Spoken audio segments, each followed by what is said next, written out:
గురుగారు, ఇక వృషభ రాశి వారికి ఈ వారమంతా కూడా ఎలా ఉంది? వృషభ రాశి వారికి 4 గ్రహాలు బ్రహ్మాండంగా యోగిస్తున్నాయమ్మ. ఏకాదశంలోనే చాతుర్గ్రహ కూటమి ఉన్నది. రవి, బుధ, శుక్ర, రాహువులు. కాలం అనుకూలంగా ఉంది. అదృష్ట యోగం సూచితం. ప్రస్తుత అవసరాలకు తగ్గట్టుగా కృషి చేయండి. మీ సామర్థ్యాన్ని మీరు నిరూపించుకునే సమయం ఇది. ఆశించిన ఫలితాలు వెంటనే సిద్ధిస్తాయి. లక్ష్యాలకు తగ్గట్టుగా ప్రణాళికలు సిద్ధం చేసి ఏకాగ్రతతో పనిచేస్తే విజయం లభిస్తుంది.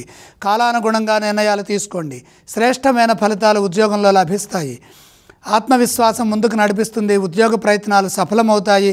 అధికారుల నుండి ప్రశంసలుంటాయి. పురోగతి లభిస్తుంది. ఉద్యోగస్తులకు అభీష్ట సిద్ధి త్వరగా ఉంటుంది.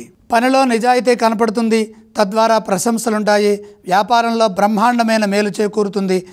వ్యాపార విస్తరణకు అవసరమైనటువంటి కాలం ఇది. లాభ శుక్రుడు అద్భుతమైన శుభాలను ఇస్తారు. ధనం విశేషంగా ఉంది. అందుకు అవసరమైన ప్రణాళికలు సిద్ధం చేసుకోవడం మంచిది. మీ సమయస్ఫూర్తి బంగారు భవిష్యత్తుని ప్రసాదిస్తుంది.